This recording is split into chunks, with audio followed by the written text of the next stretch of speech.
We were trapped on an island, and he said, "I'm just a man, and you're what I want." I didn't know that wanting me would be the thing that saved us both. The morning had started with perfect conditions off the coast of Acadia National Park. Dr. Sarah Chen adjusted her diving equipment for the third time, her methodical nature taking over as she prepared for what could be the most important research dive of her career. The coral samples she needed to collect could prove her theory about cold-water coral adaptation, work that might revolutionize marine conservation efforts along the northeastern seaboard. "You know, the equipment's not going to get any better with more adjusting," Jake Morrison called from the helm of the research vessel Atlantic Promise. His weathered hands gripped the wheel with the confidence of someone who'd spent most of his 32 years on these waters. The former Coast Guard rescue swimmer had been recommended by the Marine Research Institute specifically for this expedition. His reputation for keeping scientists safe in unpredictable Maine waters was legendary. Sarah looked up, pushing a strand of her black hair behind her ear. At 28, she'd already made a name for herself in marine biology, but this was her first major solo research expedition. "I just want to make sure everything's perfect. We only have one shot at these samples." Jake studied the horizon, noting the way the clouds were beginning to build in the distance. His instincts, honed by years of rescuing people from these very waters, were telling him something wasn't right. The weather forecast had called for clear skies, but the ocean had its own rules. "Dr. Chen," he said, his tone more serious now, "I think we should consider heading closer to shore. Those clouds are moving in faster than predicted." Sarah followed his gaze and frowned. She'd checked the Marine Weather Service twice this morning. "The forecast said we had a clear window until this evening. I need at least 3 hours to collect adequate samples from the coral formations." "I've been working these waters for 15 years, Jake replied, already beginning to adjust their course slightly eastward. "Weather services are good, but they're not perfect. That cloud formation is moving at about 30 knots, and it's building vertical mass." The tension between them was palpable. Sarah had encountered guides before who used weather as an excuse to cut research time short, and she'd fought too hard for this funding to let it happen again. "Mr. Morrison, I appreciate your caution, but I have a responsibility to my research. These coral formations might not survive another harsh winter, and this could be our last chance to study them." Jake's jaw tightened. He recognized the determination in her voice. He'd heard it before from researchers who thought their work was worth risking lives for. But he also saw something else in her dark eyes. A vulnerability that suggested this project meant more to her than just academic success. "Look, I'm not trying to sabotage your work," he said, moderating his tone. "But my job is to keep you safe. We can still get to the dive site, but we need to be ready to move fast if conditions deteriorate." Sarah nodded reluctantly, returning to her equipment check. She understood his position, but the pressure she felt was immense. Her research on coral adaptation had been met with skepticism by senior colleagues, and she needed concrete data to prove her theories. This expedition represented months of planning and her entire research budget for the year. The boat cut through the increasingly choppy waters toward the coordinates Sarah had specified. The coral formations she wanted to study were located near a series of small, uninhabited islands that dotted this section of the Maine coast. These islands, most no bigger than a few acres, were remnants of ancient geological activity and provided unique microclimates for marine life. As they approached the dive site, Jake's unease grew. The wind had picked up significantly, and the waves were beginning to show whitecaps. He'd seen storms develop with frightening speed in these waters, particularly during the late summer months when warm air masses collided with the cold Atlantic currents. "Dr. Chen," he called over the increasing wind, "I'm reading 20-knot winds with gusts to 30. We need to make this dive quick, or we need to abort." Sarah was already in her wetsuit, her scientific equipment secured in waterproof cases. 15 minutes, she said firmly. "That's all I need for the initial samples." Jake looked at the GPS coordinates, then at the approaching weather, and made a decision that would change both their lives. "Okay, but we're anchoring closer to Gull Island than planned. If this weather turns, we'll need shelter." Neither of them realized that in 30 minutes, their research vessel would be at the bottom of the Atlantic, and they would be fighting for their lives on the very island Jake had chosen for emergency shelter. The storm, when it hit, came with a violence that surprised even Jake's experienced judgment, and the wave that destroyed the Atlantic Promise rose like a moving mountain from the depths of the Atlantic. One moment, Sarah was securing her coral samples in the research compartment, and the next, she was underwater, her lungs burning as the boat's debris swirled around her in the churning darkness. Jake's training kicked in immediately. Despite the chaos of the capsizing vessel, his mind cataloged priorities. Locate Sarah, assess injuries, reach shore. The Coast Guard rescue swimmer in him never truly went off duty. He spotted her orange safety vest about 20 yards away, her body limp in the violent water. Swimming against the storm-driven current, Jake reached Sarah just as she surfaced, coughing up seawater and gasping for air. Blood trickled from a cut on her forehead where she'd struck something during the boat's destruction. "Can you swim?" he shouted over the howling wind. Sarah nodded weakly, though her movements were unsteady. The shock of the accident and the cold Atlantic water were already affecting her coordination. Jake assessed their situation quickly.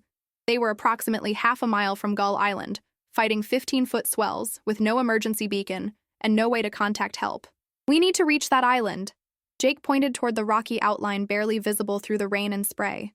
"Can you make it?" "I think so," Sarah replied, though doubt filled her voice. She was a competent swimmer, but these conditions were beyond anything she'd experienced. Jake stayed close to her as they fought their way toward shore. Every few minutes he'd check her condition, noting how the cold was affecting her ability to maintain proper swimming form. The cut on her forehead had stopped bleeding, but he was worried about hypothermia and shock. The swim that should have taken 15 minutes stretched to nearly an hour. By the time they reached the rocky shore of Gull Island, both were exhausted and shivering uncontrollably. Sarah collapsed on the wet rocks, her body shaking from cold and adrenaline. Jake immediately shifted into survival mode. His eyes scanned their surroundings, cataloging resources and threats. Gull Island was roughly 3 acres of granite outcroppings, scrub vegetation, and a small stand of wind-twisted pine trees. No permanent structures, no shelter, no fresh water source visible. "We need to get you warm," he said, helping Sarah to her feet. "Hypothermia is our biggest immediate threat." Sarah tried to stand but stumbled. The combination of cold water, physical exhaustion, and the emotional shock of losing months of research data was overwhelming her. "My samples," she whispered. "All my work." "Hey," Jake said firmly, gripping her shoulders. "Look at me. Your research doesn't matter if you don't survive. We need to focus on staying alive." For the first time since the accident, Sarah truly looked at Jake. His dark hair was plastered to his head and his clothes were torn, but his green eyes were steady and focused. There was something reassuring about his presence, a competence that made her believe they might actually survive this. "What do we do?" she asked. Jake was already moving, searching for the driest spot he could find among the rocks. "First, we find shelter from the wind. Then we inventory what we have. The storm will pass, but we need to assume we'll be here for several days before anyone finds us." They found a small depression in the rocks on the island's leeward side, partially protected by an overhang. It wasn't much, but it blocked the worst of the wind.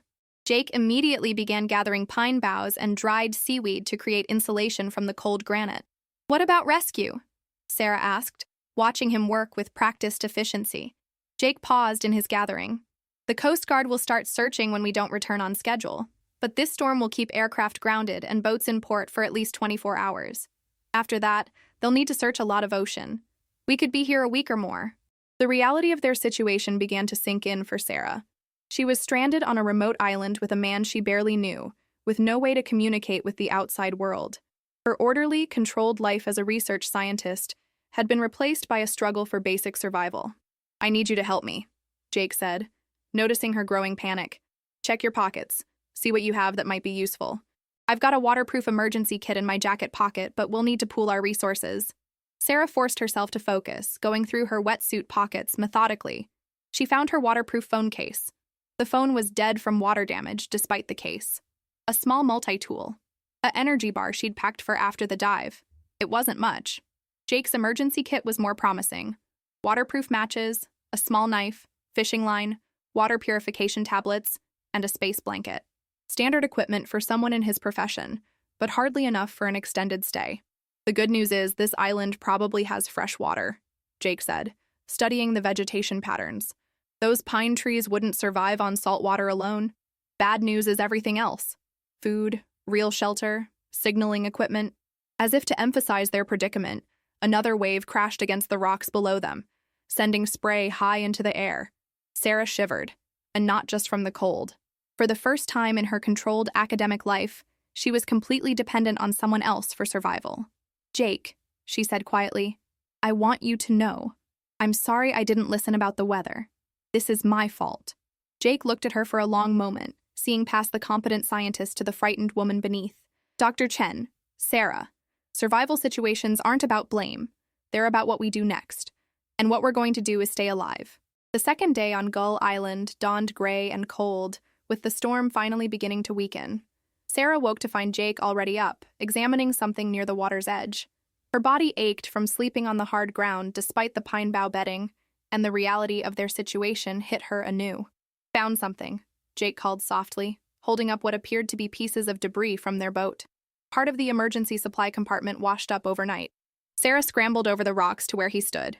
Among the twisted metal and soaked foam padding, Jake had recovered a small camping stove, a dented pot, and most importantly, a sealed container of emergency food rations.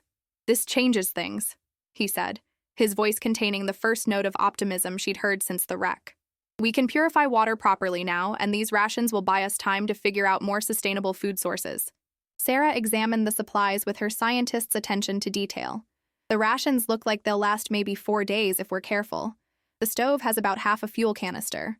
She looked up at him. "You really think we might be here that long?" Jake's expression was honest but gentle. "Sarah, I need you to understand something about maritime rescue. They'll search the area where our boat was supposed to be, but in a storm like yesterday's, debris can drift 15 to 20 miles. We're probably not even on their initial search grid." The weight of that information settled over her. Sarah had always been someone who solved problems through research and preparation, but this situation demanded skills she'd never developed. She watched Jake as he efficiently organized their meager supplies, noting how his movements were economical and purposeful. "You've been in situations like this before," she observed. "Not exactly like this," Jake replied, testing the stove's ignition. "But close enough. Coast Guard rescue work puts you in survival scenarios regularly. You learn to think in terms of priorities: water, shelter, food, signaling, in that order." Sarah felt a wave of gratitude mixed with something else she couldn't quite identify. "I'm glad it's you," she said quietly. "If I had to be stranded with someone, I'm glad it's someone who actually knows what they're doing." Jake looked at her for a moment, and she saw something shift in his expression. "You're handling this better than most people would. Yesterday you were in shock, but today you're thinking clearly, asking the right questions. That's not nothing." They worked together to set up the stove and boil water from a small freshwater pool Jake had discovered among the rocks. As they shared a small portion of the emergency rations, Sarah found herself studying Jake more carefully. She realized she knew almost nothing about him beyond his professional qualifications. "Can I ask you something personal?" she said as they ate. "Shoot. Why did you leave the Coast Guard? Your file said you were a decorated rescue swimmer." Jake was quiet for a long moment, staring out at the ocean that had become both their enemy and their prison. "Lost someone," he said finally. "A fishing boat captain who went out in weather he shouldn't have. I got to him, but he was already gone. Heart attack from the stress, the cold water. I followed protocol perfectly, did everything right, but he died anyway." Sarah heard the pain in his voice and understood it wasn't really about protocol or procedure. "You blamed yourself. His daughter did, publicly. Said if I'd been faster, better, he might have lived." She was probably right. Jake shrugged, but Sarah could see the weight he still carried. "After that, I couldn't get back in the water the same way. Couldn't trust my own judgment."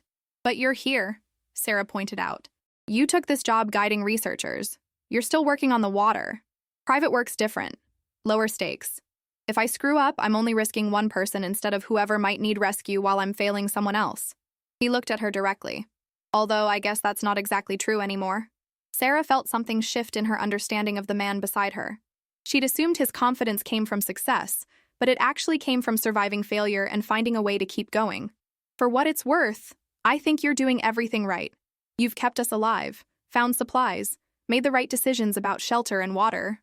Jake smiled, and it was the first genuine smile she'd seen from him. "Thanks. That means something."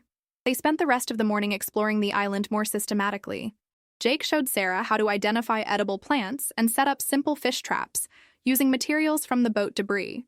She was surprised by how much she enjoyed the problem-solving aspects of survival, even as she worried about rescue. "There," Jake said, pointing to the highest point on the island. "We need to set up a signal fire location. When the weather clears completely, planes might start searching." As they climbed toward the rocky summit, Sarah stumbled on the loose stones.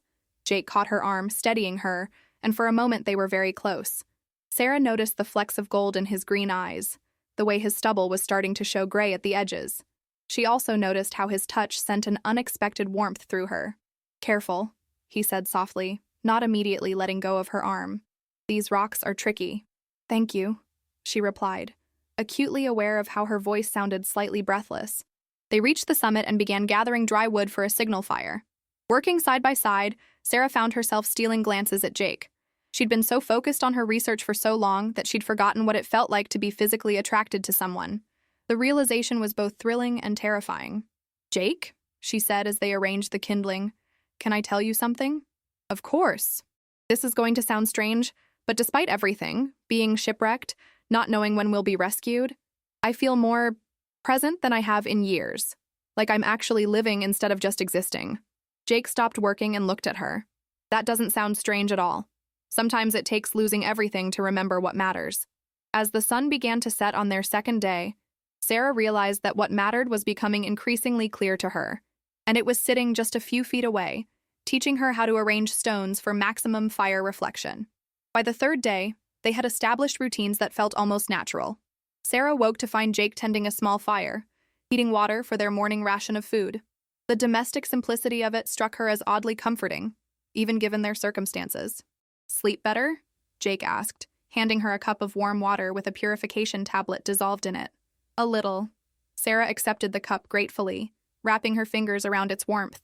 "I kept thinking about my apartment in Boston. King-size bed, down pillows, heated floors. Funny how those things seem almost ridiculous now."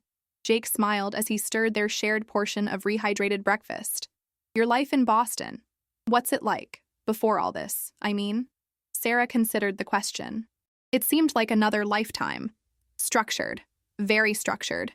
I get up at 6, work out for exactly 45 minutes, eat the same breakfast while reading research journals, lab by 8:30, lunch at my desk, work until 7 or 8, home, dinner, more reading, bed by 10:30.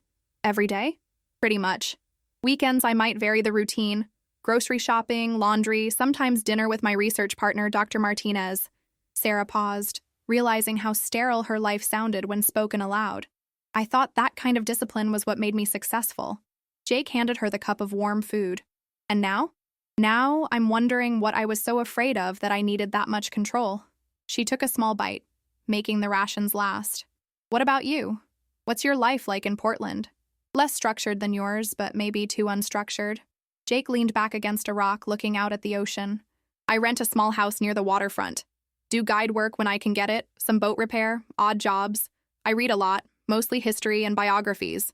I cook more than I should for one person. I go to bed when I'm tired and wake up when I'm done sleeping." "It sounds peaceful." "It's lonely," Jake said with surprising honesty. "I tell myself it's peaceful, but it's really just empty. I've been hiding from anything that might matter because I'm afraid I'll screw it up again." Sarah studied his profile as he stared at the water. There was something about their situation that was stripping away the careful facades they both maintained in normal life. "Can I ask about the fishing boat captain's daughter? What she said to you?" Jake was quiet for so long that Sarah thought he might not answer. Finally, he spoke. "Her name was Rebecca. She was about your age, and she'd just lost her father. She stood up at the Coast Guard hearing and said that if I'd been a better swimmer, if I'd pushed harder, if I'd cared more, her dad would still be alive." He swallowed hard. "The thing is, she wasn't entirely wrong. I made a judgment call about the rescue approach that probably cost us 30 seconds. In a situation like that, 30 seconds can be everything. But you said he had a heart attack." "The medical examiner said it was likely brought on by the stress and cold water exposure. If I'd gotten to him 30 seconds sooner, maybe his heart wouldn't have given out." Jake looked at Sarah directly. "I've replayed that rescue 1,000 times, and I can't be certain I made the right choice." Sarah set down her cup and moved closer to him. "Jake, you can't carry that kind of burden. You did your best with the information you had. That's all anyone can do." "Is it?" Jake's voice was raw. "Because sitting here with you, knowing you're depending on me to keep you alive, that same fear is there. What if I make the wrong choice? What if my best isn't good enough?" Sarah reached out and touched his hand. The contact was electric, but more than that, it felt necessary. "Your best has been perfect so far. I'm alive because of your decisions, your knowledge, your experience. I trust you." Jake looked down at their joined hands, then back up at her face. "You barely know me." "I know enough." Sarah's voice was soft but certain. "I know you put my safety before your own comfort. I know you share our limited food equally, even though you're doing most of the physical work. I know you haven't made me feel like a burden, even though I clearly don't have the skills for this situation. Sarah. Jake's voice trailed off, and she saw something vulnerable and hopeful in his expression. I know something else, she continued. I know that being here with you has made me feel more alive than I've felt in years. I know that's probably not the smartest thing to feel when we're stranded and might die out here, but it's true. Jake lifted his free hand to touch her face, his thumb gently tracing the fading cut on her forehead. When I saw you go under during the wreck, when I thought I might lose you before I even really knew you, it terrified me. You saved me. You've saved me too, in a different way. Jake's eyes searched her face. I haven't felt this connected to another person in years. Maybe ever. The space between them seemed to disappear naturally. When Jake kissed her, it was soft and tentative at first, then deeper as Sarah responded. She felt as though she was tasting something she'd been hungry for without knowing it. Not just physical connection, but genuine intimacy born from shared vulnerability. When they broke apart, Sarah rested her forehead against his. This is complicated. Everything worth having is complicated, Jake replied. The question is whether it's worth the risk. Sarah thought about her carefully ordered life in Boston, her controlled routines, her fear of anything that might disrupt her plans. Then she looked at the man who had kept her alive, who had shared his deepest failures with her, who was looking at her like she was something precious. Yes, she said simply. It's worth the risk. As they held each other on the rocky shore of Gull Island, neither of them knew that a Coast Guard search plane would spot their signal fire the next morning. Neither knew that their rescue would force them to decide whether what they'd found together could survive in the real world. All they knew was that in this moment, stranded and uncertain, they had found something neither had been looking for, but both desperately needed. The sound of the helicopter blades cutting through the morning air was the most beautiful and terrifying sound Sarah had ever heard. She and Jake stood on the rocky summit of Gull Island, waving frantically at the orange and white Coast Guard aircraft as it circled their position. After 4 days of isolation, the prospect of rescue felt surreal. They see us! Jake shouted over the rotor noise, his arm around Sarah's waist as they watched the helicopter hover, looking for a safe landing spot. Sarah felt a complex mix of emotions flooding through her. Relief, certainly. They would survive. They would return to their lives. But also an unexpected sadness. In 4 days on this island, she had discovered parts of herself she'd never known existed. She had found courage, adaptability, and most surprisingly, love. The thought of returning to her structured, solitary life in Boston felt suddenly impossible. The helicopter couldn't land on the rocky terrain, so the rescue swimmer, a young woman who reminded Sarah painfully of the person Jake used to be, rappelled down to assess their condition. As she checked them for injuries and hypothermia, Sarah caught Jake's eye. He looked as conflicted as she felt. You folks are pretty lucky, the rescue swimmer said as she secured them in lifting harnesses. Storm blew your debris pattern way off the search grid. If you hadn't gotten that signal fire going, we might have missed you entirely. Within minutes, they were being lifted into the helicopter's safety. As Gull Island fell away beneath them, Sarah pressed her face to the window, watching their temporary home disappear into the Atlantic. She felt like she was leaving a part of herself behind. The Coast Guard station in Bar Harbor was chaos. Medical personnel, debriefing officers, and what seemed like half the town's media crowding around the helicopter pad. Sarah found herself separated from Jake almost immediately, whisked away for medical evaluation and official questioning about the accident. Hours later, sitting in a sterile hospital room wearing borrowed clothes that didn't fit, Sarah felt more displaced than she had sleeping on rocks. Dr. Nye Martinez had driven up from Boston and was pacing the room, simultaneously relieved at her survival and frustrated by the loss of research data. The insurance will cover the boat loss, and we can reapply for research grants. But Sarah, this sets us back at least a year, he was saying, running his hands through his gray hair. The review board is going to want explanations, risk assessments, new safety protocols. Sarah nodded at appropriate intervals, but her mind was elsewhere. Where was Jake? Was he okay? What would happen now that they were back in the real world? Are you even listening to me? Dr. Martinez stopped pacing and looked at her with concern. Sarah, I know you've been through trauma, but we need to start damage control. I need to see Jake, Sarah interrupted. Who's Jake? The guide, Jake Morrison. He saved my life, and I need to know that he's okay. Dr. Martinez's expression softened slightly. Of course. I'm sure he's fine, probably giving his statement to the Coast Guard. But Sarah, we should also discuss counseling. Survival situations can create artificial emotional bonds. It's a documented psychological phenomenon. Once you're back in your normal environment, it's not artificial, Sarah said firmly, and I'm not sure I want my normal environment back. Before Dr. Martinez could respond, there was a knock at the door. Jake entered hesitantly, looking as uncomfortable in his borrowed civilian clothes as Sarah felt in hers. His face lit up when he saw her. "Hey," he said softly. "I wanted to check on you before." He trailed off, noticing Dr. Martinez's presence. "Before what?" Sarah asked, standing up. "Before I head back to Portland. My truck's here, and I figured you'd be heading back to Boston with your colleague." Jake's voice was carefully neutral, but Sarah could see the uncertainty in his eyes. The moment stretched uncomfortably. Dr. Martinez cleared his throat. "I'll give you two a moment to say goodbye. Sarah, meet me in the lobby when you're ready." After he left, Jake and Sarah stood looking at each other across the small room. The easy intimacy of the island felt impossible to recapture in this sterile, institutional setting. "So," Jake said, attempting a smile, "back to real life." "Is this real life?" Sarah asked. "Because it doesn't feel real to me." "None of this feels as real as the last 4 days?"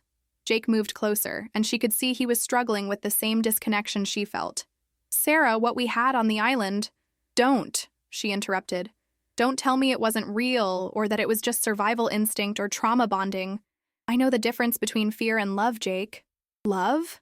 Jake's voice was barely a whisper. Sarah felt her heart racing, but she pressed on. "Yes, love. I love the way you took care of me without making me feel helpless. I love how you shared your worst failure because you trusted me with it. I love that you see possibilities where I see only problems." She took a shaky breath. "I love you, and I don't care if we've only known each other 4 days, or if it's inconvenient, or if it doesn't fit into anyone's idea of how these things should work." Jake closed the distance between them and cupped her face in his hands. "I love you too. But Sarah, your life is in Boston. You have a career, research, everything you've worked for. I can't ask you to give that up for someone like me." "Someone like you?" Sarah's voice was fierce. "You mean someone brave enough to risk his life for strangers? Someone who knows how to live in the moment? Someone who sees the real me and isn't afraid of it?" "Someone who's afraid of failing you," Jake said quietly. "Someone who doesn't have a college degree or a career plan or any idea what he wants to do with his life beyond tomorrow." Sarah smiled and pulled his hands away from her face, holding them in hers. "Jake Morrison, you are 32 years old. You've served your country, you've saved lives, and you've built a life doing work that matters to you. You're not some lost kid who needs to figure himself out. But your world, my world is small and safe and boring," Sarah interrupted. "Do you know what I want? I want to wake up next to someone who makes me want to be braver. I want to do research that matters, but I want to come home to someone who reminds me there's more to life than work. I want what we had on that island, the honesty, the partnership, the feeling that every moment matters." Jake was quiet for a long moment, and Sarah felt her heart sinking. Maybe Dr. Martinez had been right. Maybe what they'd felt was just survival bonding, and now that they were safe, Jake was remembering all the reasons why it wouldn't work. "I need to tell you something," Jake said finally. "Yesterday, when we were setting up the signal fire, you asked me what I was afraid of." Sarah nodded. "I was afraid of this moment. I was afraid that when we got rescued, you'd realize that what you felt was just gratitude or relief or temporary insanity." Jake's green eyes were intense. "I was afraid you'd go back to Boston and remember that you're Dr. Sarah Chen, brilliant scientist, and I'm just Jake Morrison, failed Coast Guard swimmer turned fishing guide. And now," Sarah whispered, "now you're telling me you love me, and I'm terrified because I want to believe it. I want to believe that someone like you could choose someone like me." Jake's voice broke slightly. "I'm just a man, Sarah. I don't have much to offer except myself. But if you want me, if you really want this, then you're what I want too. You're all I want." Sarah felt tears sliding down her cheeks as she kissed him, tasting salt and hope and the promise of a life she'd never imagined wanting. When they broke apart, she rested her forehead against his. "So, what do we do?" she asked. "Well," Jake said, his smile returning, "I hear Boston's got some decent harbors. Might be opportunities for someone with maritime experience. And I hear Maine's got some excellent marine research stations. Might be opportunities for someone with my background. Or," Jake said, pulling her closer, "we could find somewhere new, somewhere that's ours." Sarah thought about her orderly life in Boston, her 10-year career plan, her carefully maintained routines. Then she thought about waking up next to Jake, about building something together, about choosing love over safety. I like that idea, she said. But first, I need to go tell Dr. Martinez that I won't be riding back to Boston with him. Are you sure? Jake asked, searching her face. Because once we walk out that door together, there's no taking it back. Your colleague's going to think you've lost your mind. Sarah smiled and took Jake's hand. Maybe I have lost my mind, but I found something better. I found my heart, and it's telling me that the best decision I ever made was getting on that boat 4 days ago. As they walked toward the door together, Jake squeezed her hand. You know this isn't going to be easy, right? Real life is complicated. Everything worth having is complicated, Sarah replied, echoing his words from the island. But we've already survived the worst storm of our lives. I think we can handle whatever comes next. They stepped into the hospital corridor hand in hand, ready to face the questions, the complications, and the beautiful uncertainty of building a life together. Behind them, through the window, the Atlantic Ocean sparkled in the afternoon sun. No longer a threat, but a reminder of where they'd found each other and discovered what they were really looking for.